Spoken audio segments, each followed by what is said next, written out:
Let's think of something that I think is best described as compound error.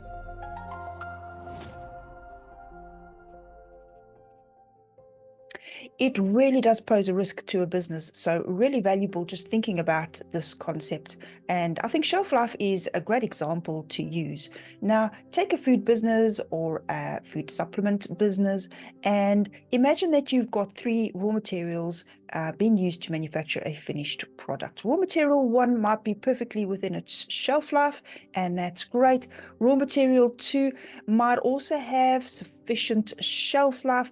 However, it's been sitting on the top rack in a hot warehouse in the middle of summer. Let's take raw material three. It's only got, say, 6 months of its 2-year original shelf life left to it. What some manufacturers will do is, regardless, they will take those three raw materials, combine it to make a finished product, and then just go ahead and allocate a 2-year shelf life, for example, onto that finished product. Does that make sense to you? It certainly poses a significant risk to that finished product. Bear in mind that the suppliers of those raw materials may well have allocated and should have allocated those individual shelf lives to those raw materials based on validation studies. So if we just go and add a brand new shelf life from the date of packing the finished product, for example, or from the date of manufacturing the finished product, can you see how that puts that raw material and the finished product and the user or consumer significantly at risk? So what do you do though? What do you do if you've got a raw material that was sitting on the top rack of the racking in a hot warehouse? We've got to do something about that. This takes us back to our prerequisite programs of storage that you will have considered as part of your HACCP risk assessment, right? So we need to make sure that we don't do that. And if the product's at risk, assess the product, test the product to see if it's still okay to use. What about raw material 3, where we only had 6 months left of its shelf life? Well, you do have a couple of options, in fact. What is possible is to extend the shelf life. Now, you've got two methods to do that. You can ask that raw material supplier whether they would be willing to support a shelf life extension, bearing in mind that they are the experts when it comes to their raw materials. They can look at how they validated the original shelf life. They can look at their batch testing for the batch that you received. They can do additional testing to support a shelf life extension. If they're not willing to do that, and if you're willing to do the work, then you can do it. You can take samples from the stock that you have on site. You can carry out testing based on a risk assessment. And if you thoroughly challenge all relevant parameters for that raw material, you could write that up as a validation to confirm the shelf life extension. If you're willing to do that work, you can absolutely then justify the extension if the results show that that raw material can in fact be extended. As to whether you could extend it all the way to give it another 2 years, that depends on the test results, right? So this is something that we have to do, but we certainly don't want to see the kind of compound error that we saw here in this particular scenario. All right, now let's take a look at another example, temperature. Say that there is inherent error in a temperature probe, and there is always inherent error in equipment. Of course, the cheaper the equipment, the more the error, the more the variables that you have to live with on cheaper equipment. There's also calibration error. So the calibration providers will tell you what that error looks like on the calibration certificate. We need to take a look. There's also methodology error. Imagine that you've got a procedure on how to take temperature, but the procedure isn't written very well. There's going to be error built into that procedure then. And of course, there's human error as well. Even if they follow a fantastic procedure, there might be human error involved. Now, just look at all that potential for that error being compounded to give us a result that isn't accurate. Let's take these things into account as we design our various procedures in our business. Another example is dimensions. Imagine that you've got a bottle with a neck thread and you've got a closure or a cap that needs to go onto that bottle. There's going to be error on the dimensions of the bottle neck. There's going to be a level of variation on the closure thread. If you've got the two at the wrong extremes, the bottleneck being on the large end of the the tolerance and the closure at the small end of the tolerance. Imagine also you've got torque on an automated capping machine, and imagine that torque is on the upper variable or tolerance allowed, and it's having to be at the top end because we're struggling to get the cap on sufficiently. You're going to end up with the user being pretty upset.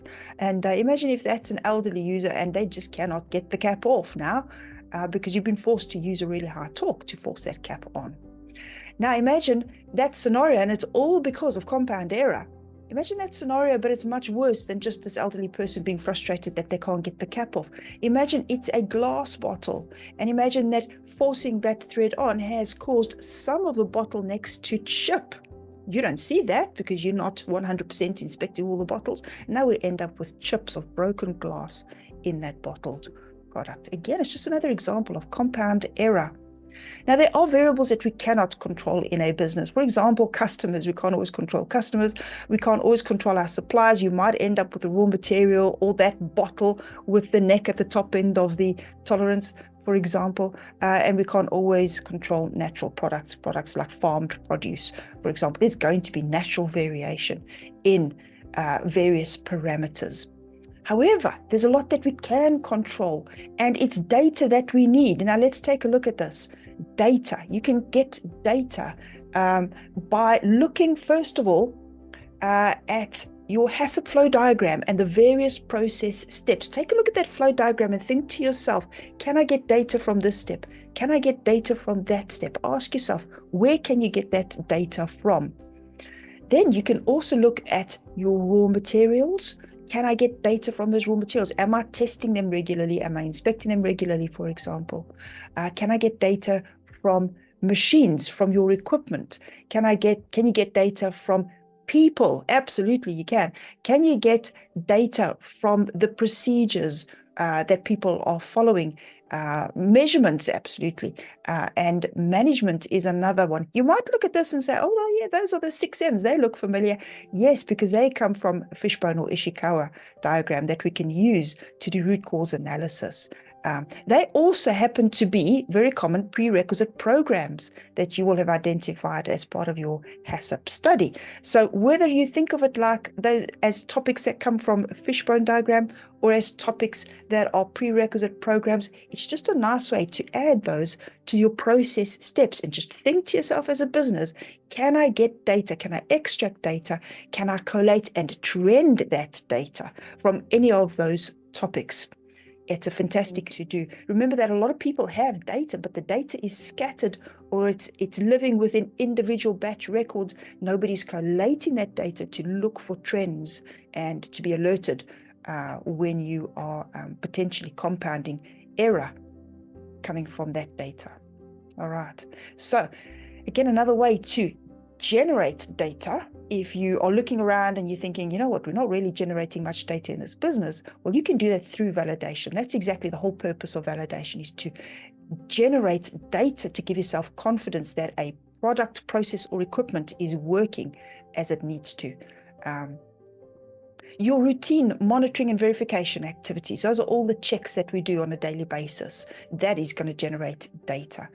You can then collate that data, as I say, put it in one place on, for example, a statistical process control chart, and that's SPC, where you're collating data and trends become really obvious because it's all in one place. Okay, always when you're collating data, it doesn't matter where it comes from, you should be trending it because it can give your business some meaningful data. Watch out for red flags in your data because that's where you are potentially compounding error.